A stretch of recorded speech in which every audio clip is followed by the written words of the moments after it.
Dapatkan hadiah wang tunai terkumpul RM10,000 Malaysia sepanjang siaran langsung bersama kami mengikut terma dan syarat. Kita jumpa nanti. Anda pernah dengar Malaysia menuju ke negara tua?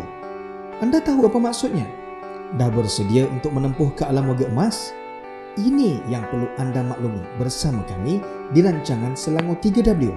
Khamis 17 hari bulan 12 2020 jam 2.30 petang hingga 3.30 petang. Menangi hadiah wang tunai daripada kami sepanjang siaran langsung. Ingat 5 sebelum 5. Kita jumpa nanti. Penerokaan REE ancam 3 negeri. Tiada cara lain untuk menjalankan perusahaan pelombongan berskala besar di Ulu Muda tanpa memusnahkan hutan hujan yang menadah air hujan yang mengalir ke Sungai Muda sebagai air mentah, tegas Ketua Pegawai Eksekutif Perbadanan Bekalan Air Pulau Pinang Sedia Berhad, Datuk Insinyur Jaseni Maidinta. Menurut beliau, Ulu Muda adalah penghubung pertama dalam rangkaian nilai bekalan air wilayah ekonomi Koridor Utara atau NCER yang memenuhi keperluan air penduduk dan perniagaan di Perlis, Kedah dan juga Pulau Pinang.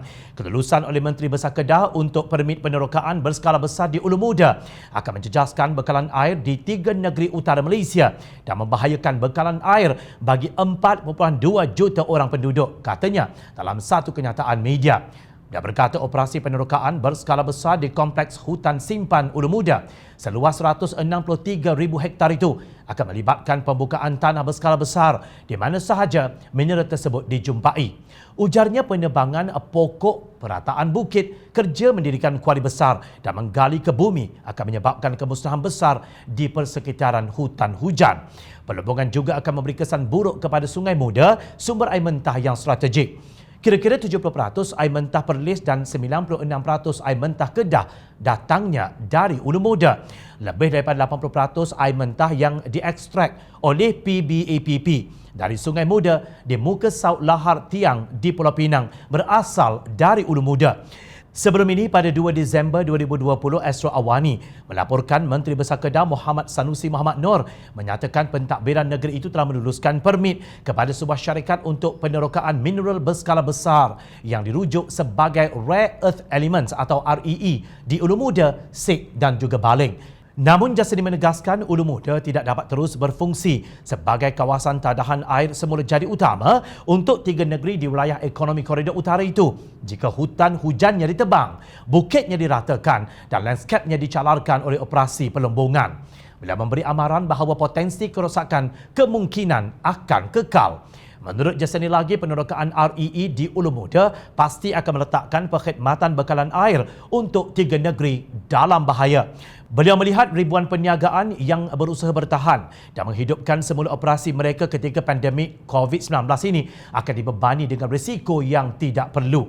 Dalam hal pelombongan berskala besar, ancaman tidak terbatas kepada kekurangan air mentah dari Ulu Muda. Kualiti air mentah dari sungai ini juga akan turut terjejas.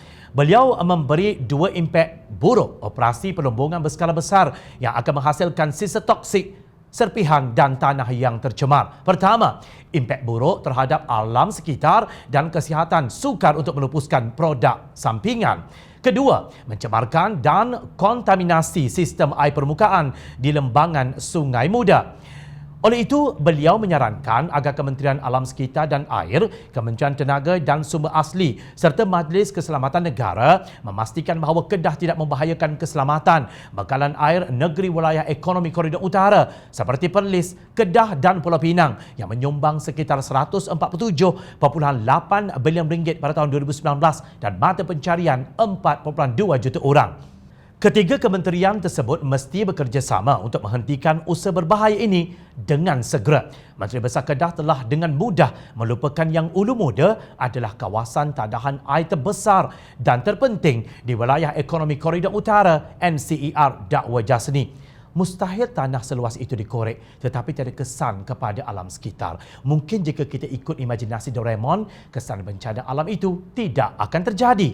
Justru apalagi idea bernas daripada Menteri Besar Tebu Atap ini untuk menambah pendapatan negeri setelah berjaya bertindak sebagai kera mengambang di Kedah.